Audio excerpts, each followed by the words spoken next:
Hello, Gemini, Sun, Moon, Rising, and Venus signs. Kamusta kayo? Sana po nasa mabuti kayong kalagayan. Welcome back po sa Star Tarot. Kung bago kayo dito, welcome din kayo. Thank you sa inyong support. I truly appreciate it. God bless you all. Paunang mensahe po ninyo, Gemini, ay Stork. Sabi dito, there is a news of a birth or a new business opportunity. So, either or, no? Or both ang maaaring dumating sa inyong balita. Maaaring merong balita ng merong nanganak, no? Dito, maaaring kaibigan ninyo nanganak. Yung person ninyo, baka kasi nasa malayong lugar kayo at nanganak na yung person ninyo. So, maaaring mababalitaan ninyo yan. Or baka kaibigan, katrabaho, or kamag-anak ninyo ang nanganak, no? Maaaring yun ang mga mabalitaan ninyo at this time, or possible din na mayroong business opportunity, no, na paparating sa inyo, Gemini, at maaaring yan din ang maihahatid na balita sa inyo. So, what else we have? Fun, romance, celebration, party, ayan. So, siguro, meron kayong ngayon, tawag dito, isi-celebrate sa inyong romantic aspect ng buhay ninyo, ano? Maaring sa relationship ninyo, siguro you are celebrating your anniversary or monthsary, or siguro merong milestone kayong isi-celebrate, no? At maaring kayo ay magpapa-party, no? So, maaring ganon ang sitwasyon dyan. Possible din na hindi naman sa inyo manggagaling ang celebration na to, but siguro maiimbitahan kayo. Posible din na merong invitation na paparating sa inyo para sa isang party. There is an announcement din na paparating at posibleng yan ay magaganap na announcement na yan dito sa celebration or sa party na pupuntahan ninyo. Possible din na kayo yung mag-a-announce kasi kung related itong announcement energy na to dito sa news, so maaring kayo yung mag-a-announce, no, ng something important. We have bag, napakaganda naman. There is something important coming your way. Maaring announcement nga ito, no, ng bagong trabaho or may pay raise or baka merong promotion din na maaring makuha kayo at this time. We have victory in some endeavor. Napakaswerte ninyo. When it rains, it pours. Talaga, Gemini. Napakagaganda ng mga energies na yan. At ayan, meron pa kayong victory in some endeavor. So, meron kayong mga ginagawa dito. Pinagkakaabalahan, ano, at pagtatagumpayan nyo na. Finally. Diba?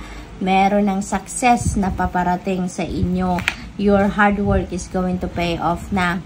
So, we have the energy of the bat. Take care. Enemies are working against you. Dahil sigurado, dahil sa magagandang kaganapan sa buhay ninyo ay marami siguro mga nagagalit sa inyo, mga naiinggit sa inyo dahil sa inyong mga magandang sitwasyon, blessings na dumadating. Kaya may mga taong hindi natutuwa, no?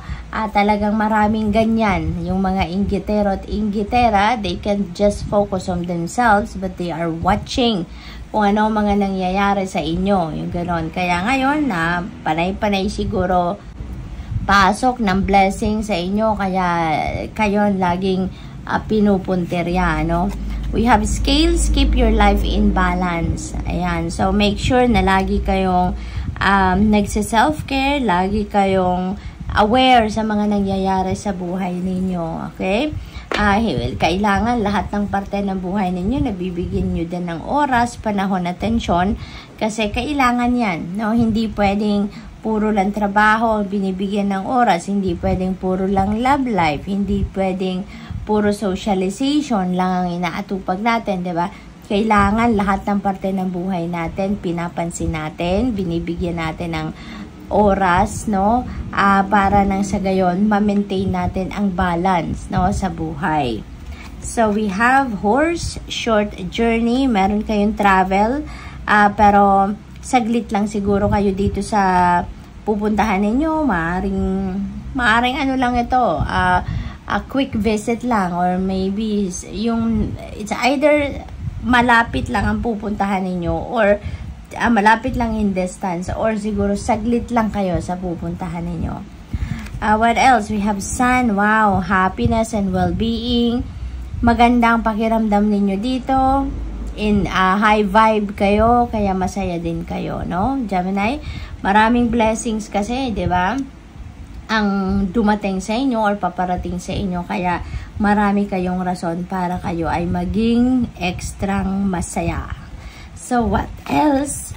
You have the tiger doing something risky or taking a chance. So, siguro ngayon, meron din kayong opportunity para kayo ay mag-expand, para kayo ay mag-grow, para kayo ay mag-thrive at maaring mag-take chances na kayo sa mga bagay na yan or sa mga opportunities na yan. Handa na kayo, matibay na kayo, matatag na ang inyong dibdib ngayon. Kaya parang wala na yung takot, yung procrastination, at ngayon handa na kayong sumubok ng mga bagong sitwasyon. You are going to take risk na, no? So good luck to that. Wow, tignan nga naman ninyo, diba? Swerte-swerte ninyo. You are on the road to success. Tapos meron tayong victory dito. So, saan ka pa, diba, Gemini? Napakaganda. So, most likely, hindi lang ito isa. Siguro na area ng buhay ninyo, magkakaroon kayo dito ng tagumpay, no? Maaring iba't iba ang ginagawa ninyo at lahat ng bagay na siguro pinagkakaabalahan ninyo, your efforts are going to pay off na ngayon at magiging matagumpay na kayo. So, we have the energy of the facts, shrewdness and resourcefulness, especially in business. Ito naman siguro yung kailangan ninyong gawin or kailangan ninyong i-apply, no, sa strategy ninyo, sa inyong pagnenegosyo kung kayo naman ay nagnenegosyo. So, tignan natin kung ano pa ang ganap dito for Gemini.